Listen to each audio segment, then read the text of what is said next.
আরাফার দিন ছোট্ট একটি দোয়া পড়ে আল্লাহ পাকের কাছে যা চাবেন আল্লাহ পাক আপনাকে সেটাই দান করে দিবে। কারণ বছরের শ্রেষ্ঠ দিন হলো আরাফার দিন। এই আরাফার দিন ৩৬৫টা দিনের মধ্যে সবচেয়ে শ্রেষ্ঠ দিন।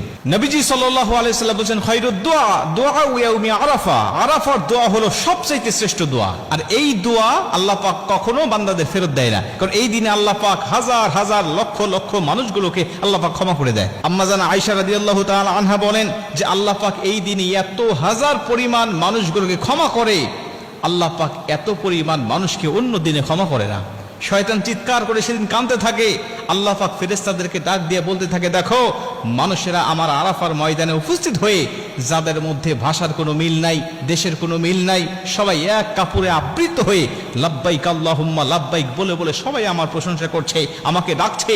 আমি আল্লাহ পাক তাদের সবাইকে ক্ষমা করে দিলাম। আর আরাফার ময়দানে উপস্থিত হওয়ার পরে কোনো হাজির কোনো গুনাহ থাকে না। কেউ যদি মনে করে আমার গুনাহ আছে, তখন থেকে তার নতুন করে গুনাহ শুরু হয়ে যায়। প্রিয় ভাইরা আমার, আপনি ওই দিনে আল্লাহ পাকের কাছে যদি ক্ষমা চাইতে পারেন, ওই দিনে রাসূল সাল্লাল্লাহু আলাইহি ওয়াসাল্লাম একটি দোয়া পাঠ করতেন। সমস্ত নবীরা ওই দিনে একটি দোয়া পাঠ করত। ওই দোয়াটা আমরাও পাঠ করব। আমাদের যাদের তৌফিক হয়নি, আমরা যারা যাইনি সেখানে, আমরা নিজ নিজ দেশে থেকেও নিজ নিজ এলাকায় থেকেও আমরা যদি দোয়াটা পাঠ করে আল্লাহ পাকের কাছে ক্ষমা চাইতে পারি, আল্লাহ পাকের কাছে কিছু চাইতে পারি, আল্লাহ পাক আমাদের খালি হাত ফেরত দিবে না, আল্লাহ পাক আমাদের দোয়াটাও কবুল করে নেবেন।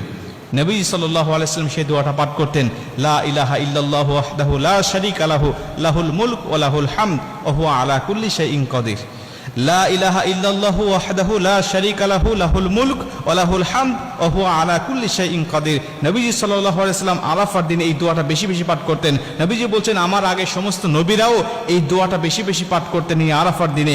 অতএব আমরা যারা যাইনি আরাফার ময়দানে, আমরা নিজ নিজ দেশে থেকেও এই দোয়াটা আমরা পাঠ করতে পারি এবং আল্লাহ পাকের কাছে দোয়া করতে পারি। এই দোয়াটা পাঠ করে আমরা নিজ নিজ ভাষায় আমাদের যা চাওয়ার দরকার, আমাদের যা পাওয়ার দরকার, আল্লাহ পাকের কাছে সেগুলো আমরা চেয়ে নিতে পারি। আরাফার দিনে যেহেতু রোজা রাখার একটা ফজিলত আছে, আমি যদি সারাদিন রোজা রাখা অবস্থায় এই দোয়াটা পাঠ করে আল্লাহ পাকের কাছে চাইতে পারি, বিশেষ করে দোয়াটা পাঠ করে আমি 2 রাকাত নামাজ পড়লাম, নফল নামাজ পড়ে আল্লাহ পাকের কাছে আমি সেজদায় পড়ে কাঁদতে লাগলাম, রব্বানা আতিনা ফিদ দুনিয়া হাসানাতা ওয়া ফিল আখিরাতি হাসানাতা ওয়া কিনা আযাবান নার। আয়াতগুলো পাঠ করে নফল নামাজ, যেহেতু আপনি যে কোনো আয়াত তেলাওয়াত করতে পারেন, বাংলা ভাষায়ও আল্লাহ পাকের কাছে চাইতে পারেন, কোনো সমস্যা নেই। আপনি এই আয়াতটা তেলাওয়াত করে দোয়াটা পাঠ করে আপনি আল্লাহ পাকের কাছে কাঁদেন, আল্লাহ পাকের কাছে চান, কি চাওয়া আপনার, কি পাওয়া আপনার, কি ব্যথা আপনার, আল্লাহ পাকের কাছে বলতে থাকেন। আমার আল্লাহ আপনাকে নিরাশ করবে না।